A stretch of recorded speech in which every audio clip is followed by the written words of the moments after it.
Bonjour à tous, dans cette vidéo nous allons nous intéresser à la méthode de Monte-Carlo par chaîne de Markov pour générer des vecteurs aléatoires à n dimensions.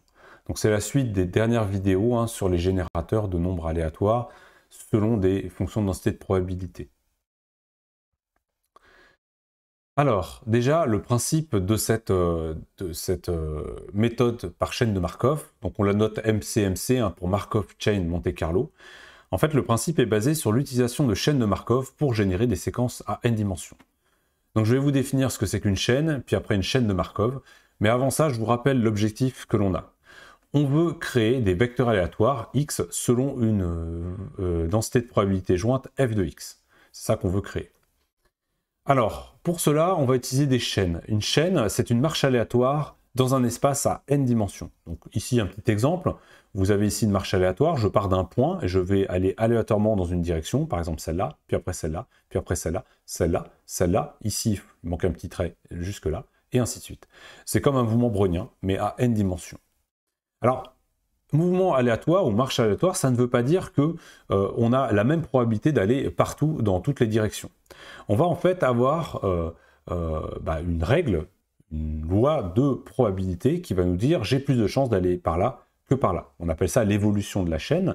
Et en fait, cette évolution, pour passer d'un point ici à un autre point, celui-ci, mais on pourra aller là, là, là ou là, et ben on a une probabilité d'aller sur chacun des points autour de la position actuelle. Alors, dans une chaîne classique, la probabilité d'aller à la position x à l'instant t plus 1, elle va être donnée par cette probabilité va dépendre des points qu'on a passés avant. Donc c'est une probabilité conditionnelle, c'est la probabilité d'aller en t plus 1, sachant que à l'instant t j'étais en x, à l'instant t-1 j'étais en une autre position x, etc., etc., et sachant que je suis parti à l'instant t égale 0 d'une position initiale. Donc ça, c'est ce qu'on utilise pour créer une chaîne traditionnelle. Et donc, on a une probabilité qui dépend vraiment de tout le passé, de toutes les positions précédentes pour calculer le point suivant. Alors, une chaîne de Markov, en fait, ça va être la chaîne la plus simple du monde. C'est une chaîne qu'on va dire sans mémoire. On va en fait avoir qu'une probabilité qui dépend seulement de la position précédente. Donc c'est vraiment la chaîne la plus simple. On va avoir une probabilité très simple qui est dépendante que de la position précédente. Alors maintenant, comment on va faire pour utiliser ces chaînes de Markov pour pouvoir générer des séquences à n dimensions? Alors voici le principe. Le principe de la méthode de Metropolis. C'est une des méthodes pour faire du MCMC, c'est la méthode, on va dire, traditionnelle. On va d'abord donner quelques termes spécifiques pour chacun des outils qu'on va avoir besoin pour cette méthode. Donc on va appeler f de x la fonction cible, donc fonction de densité de probabilité jointe, c'est la fonction cible, c'est celle que l'on veut échantillonner à la fin. Ensuite, on va avoir besoin d'une fonction q qui dépend de x' et de x, une fonction de proposition. Et son utilisation, ça va être celle-là. On va se servir de cette fonction pour proposer un point x', sachant qu'on est à la position x. Donc c'est vraiment, on va chercher à proposer le point d'après, sachant qu'on est à une position x à l'instant t. On va proposer x' pour l'instant t plus 1. Alors cette fonction doit avoir un certain nombre de propriétés. Je ne vais pas vous les expliquer pourquoi maintenant, on verra tout à l'heure un petit peu pourquoi.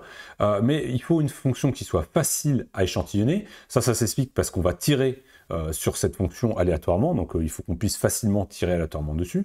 Et il faut qu'elle soit symétrique. Ça va nous permettre, vous verrez après, d'échantillonner proprement notre fonction cible.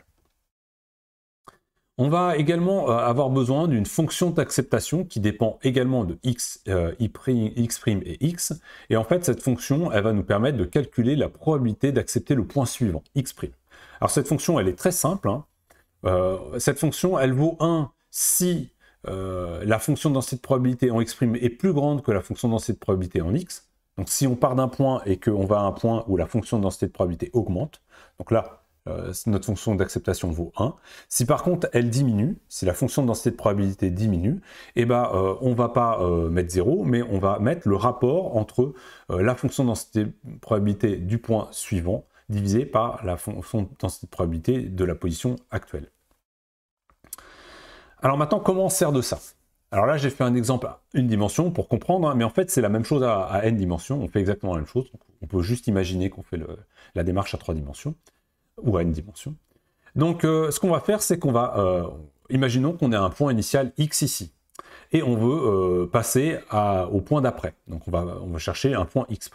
Donc, ce qu'on va faire, c'est qu'on va commencer par générer un x' à partir de notre fonction qx' sachant x. Donc, par exemple, je propose un point x' ici. Donc, on a notre fonction de proposition qui nous tire aléatoirement ce point-là. Une fois qu'on a ça, on va calculer notre fonction d'acceptation ax' sachant x. Et là, en fait, c'est le rapport entre cette hauteur-là divisé par celle-là. Donc on voit tout de suite que comme la fonction de densité de probabilité a diminué, notre a de x' sachant x est inférieur à 1. Une fois qu'on a ça, on va générer un chiffre entre 0 et 1, hein, on va tirer aléatoirement un nombre, et on va regarder si notre nombre R est plus petit que notre valeur de ax' sachant x. S'il est plus petit, alors on va accepter le point et notre position à t plus 1 sera donnée par x'. Si par contre, c'est pas le cas, c'est-à-dire R est plus grand que ax' sachant x, il y a une petite erreur, c'est sachant x, dans ce cas-là, ce qu'on va faire, c'est qu'on va, on va rejeter x' et donc on va mettre x en x de t plus 1. C'est-à-dire qu'en fait, on va faire stagner notre chaîne. Elle ne va pas se déplacer, on va conserver 2 fois la même valeur. Alors on fait ça pour savoir si on stagne, hein. C'est important de garder tous ces tests, on garde tous les tests. Une fois qu'on a fait ça, eh ben, on obtient un mouvement qui va se déplacer. Et vous voyez bien que comme ici, bah, si j'ai pris un exemple où le x' est du côté gauche, mais si j'avais pris un exemple du côté droit, vous voyez que la fonction de densité de probabilité, elle augmente entre x et x' de ce côté-là. Et donc là, on aurait automatiquement accepté de nouveaux points. Donc, tant qu'on augmente, on va accepter. Quand on diminue, c'est pas qu'on n'accepte pas, mais on va accepter suivant la probabilité de f de x. Donc, on va respecter la probabilité de f de x suivant notre tirage. Donc, ça nous permet, comme ça, de rester plus longtemps dans les zones où la fonction de densité de probabilité est élevée et rester moins longtemps là où la fonction de densité de probabilité est faible.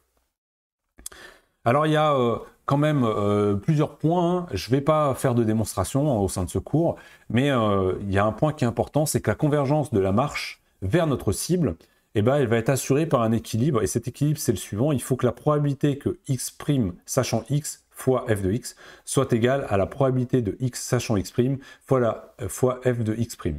Alors, c'est une des raisons pour lesquelles on prend une fonction symétrique, et ça, je ne vais pas le démontrer, hein, mais... c'est une condition de symétrie, en fait, qu'on a besoin pour que ça fonctionne correctement.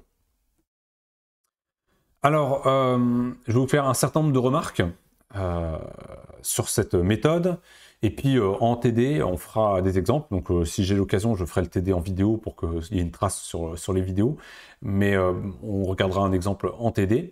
Ce qu'on va faire là, c'est juste regarder toutes les remarques de cette méthode. Donc la première remarque, c'est qu'on peut étendre cette méthode à une fonction de proposition qui ne soit pas symétrique. Alors ça peut être avantageux de faire ça pour favoriser certaines distributions. C'est ce qu'on appelle la méthode de Metropolis-Hastings. Et en fait, on fait exactement la même chose, hein, mais comme on a une fonction Q qui n'est pas symétrique, et ben, il va falloir corriger cette fonction de densité qui n'est pas symétrique et cette fonction de proposition qui n'est pas symétrique. Il va falloir corriger le calcul de notre fonction d'acceptation. Donc ben, on la corrige de la façon suivante. On va prendre le minimum entre f de x' sur f de x, ça c'était ce qu'il y avait avant, et 1. Mais on va multiplier ce terme-là par q de x sachant x' divisé par q de x' sachant x. C'est-à-dire qu'on va multiplier ça par l'asymétrie en fait que l'on a sur notre fonction de proposition, pour que ça ne crée pas des biais sur notre échantillonnage final. Alors, je l'ai dit, hein, je ne l'ai pas démontré, donc voilà, je l'ai dit. En fait, ça va converger, la distribution qu'on va obtenir va converger vers f de x. Mais au début, on va être obligé de partir d'une position initiale, et cette position initiale n'est pas forcément reliée à la distribution générale. Donc, je peux vous donner un exemple très bête. Imaginons que notre position initiale soit vraiment dans la queue de distribution ici. Eh ben, on pourrait rester un moment ici et avoir plein de valeurs ici, alors qu'en fait, il faut attendre d'arriver dans cette zone-là pour vraiment échantillonner f de x. Parce que la probabilité d'être dans cette zone-là est très très faible. Or, si ma position initiale est là, eh ben, je vais mettre beaucoup de temps à arriver dans cette zone. Alors on peut tricher un peu, hein, on peut forcer à être dans une position bien précise, et c'est ce qu'on fait, on ne va pas se mettre n'importe où pour échantillonner notre fonction f de x. N'empêche qu'il faut faire attention, il faut attendre que nos valeurs correspondent à la distribution f de x. Donc pour cela, ce qu'on fait, c'est qu'on va écarter en réalité les premières valeurs de notre tirage. On va faire ce qu'on appelle un échauffement, un burn-in en anglais. On va échauffer et donc, normalement, on doit écarter un certain nombre de valeurs initiales. Donc ça peut être plus ou moins long. Ça dépend de notre position initiale, ça dépend de notre fonction f de x. Donc il y a plusieurs critères, je ne vais pas vous les expliquer aujourd'hui, mais un des critères pour lequel qu'on peut utiliser, c'est d'attendre qu'on fasse le premier pas pour lequel on a un posteriori, donc une fonction f de x, qui prend une valeur plus grande que la médiane de nos valeurs déjà engrangées. Donc ça, c'est une technique pour faire proprement les choses, mais il y a d'autres techniques pour s'assurer qu'on a écarté ces valeurs. Alors l'autre chose que vous pouvez voir, c'est que là, pour le coup, on a un échantillonnage qui est très corrélé. Les valeurs successives sont fortement corrélées, puisqu'on va calculer x' par rapport à la position de x. Donc on n'a pas quelque chose qui est... les valeurs sont clairement corrélées les unes aux autres. Alors, je peux vous donner un exemple, encore une fois, en revenant ici. Imaginons que je parte de ce point, il est très fort probable que j'aille dans cette position-là, mais après, je vais aller dans cette position-là, dans cette position-là, je vais peut-être reculer, remonter, etc. Mais vous voyez que je vais avoir des valeurs qui vont rester dans cette zone-là, puis je vais peut-être progresser par là, mais d'une valeur à l'autre, je vais très peu progresser. Donc, une valeur et la valeur suivante sont très corrélées. Donc, pour éviter ça, ce qu'on va faire, c'est qu'on va tirer plein de valeurs et on va créer un sous-échantillonnage, c'est-à-dire que plutôt que de prendre toutes les valeurs qu'on a, on va en prendre une sur 10, une sur 20, une sur 100, etc. Et ça, c'est souvent par test qu'on arrive à montrer qu'on a des valeurs qui deviennent décorrélées en les espaçant suffisamment. Donc on a beaucoup de pertes, hein. On va faire beaucoup de tirages qu'on va perdre parce qu'on va après les rejeter quand on va sous-échantillonner. Je reviendrai d'ailleurs un tout petit peu là-dessus, parce que ça a des implications pour une autre remarque que je ferai après. La fonction f de x n'a pas besoin d'être normalisée à 1. On voit que effectivement dans notre calcul, f de x, alors regardez juste là, on va revenir ici, notre fonction f de x apparaît en réalité dans la fonction d'acceptation. Or, cette fonction d'acceptation, on revient juste avant, à sa définition, la fonction d'acceptation, elle vaut 1, ou elle vaut le rapport entre une valeur, la position proposée divisée par la valeur actuelle. Donc vous voyez qu'en fait la normalisation elle se fait automatiquement. Donc si f de x n'est pas une fonction de densité de probabilité mais juste une distribution, eh ben, on peut quand même l'utiliser dans nos calculs, il n'y a pas de problème, on a quelque chose qui fonctionne. Donc ça c'est un avantage à cette méthode, on n'a pas besoin de normaliser notre fonction f pour pouvoir faire ce type de méthode. Alors, dans cette méthode, ce qui va être très critique, c'est le choix de notre fonction de proposition. Alors, on peut montrer, et c'est assez simple à comprendre, que idéalement, si notre fonction de proposition correspondait parfaitement à f de x, eh ben, on n'aurait aucun problème. Mais si on fait ça, en fait, ça veut dire qu'on est déjà capable de tirer aléatoirement sur f de x. Donc au final, on n'aurait pas besoin de la méthode MCMC, en fait. Donc c'est forcément. Mais on va chercher à avoir une fonction de proposition qui ressemble pas mal à f de x. Donc ça, c'est une première chose. Alors, on peut quand même pas faire ça parce que on va justement chercher des fonctions simples. Donc on va souvent se limiter à des gaussiennes. Alors imaginons qu'on prenne une gaussienne trop étalée, c'est-à-dire que plutôt que là ici elle est très piquée, hein, on imagine une fonction gaussienne très étalée, hein, qui est centrée toujours en x, mais très étalée. Ça va être très mauvais, parce que vous imaginez que si je fais un tirage où f de x a encore une valeur importante, eh ben, ça va être intéressant, mais si je prends par exemple ici, un point qui tombe ici, et que je calcule le rapport entre la valeur de f de x' ici divisé par f de x à ma position courante, et ben vous voyez que ça va être très petit. Donc il y a très peu de chances que quand je vais faire mon test, tirer r entre 0 et 1 et regarder s'il est inférieur à ma fonction d'acceptation, comme ma fonction d'acceptation sera très faible, il y a très peu de chances de prendre ce point. Et donc au final, je vais stagner très longtemps. Donc une fonction de densité, une fonction de proposition, pardon, trop large, et ben ça va être bien pour échantillonner partout f de x, mais par contre ça va être très mauvais parce qu'on va avoir une acceptance très très faible. On va rater et on va stagner très longtemps. Donc ça va pas être très bien. A l'inverse, si vous prenez une fonction trop étroite, donc là ma fonction est déjà pas mal étroite, hein, donc imaginez encore plus piquée, les valeurs que vous allez proposer vont être très fortement corrélées à votre valeur courante. Donc il va falloir sous-échantillonner beaucoup plus fortement. Il va falloir exclure plein de valeurs. Donc ça, c'est pas très bon.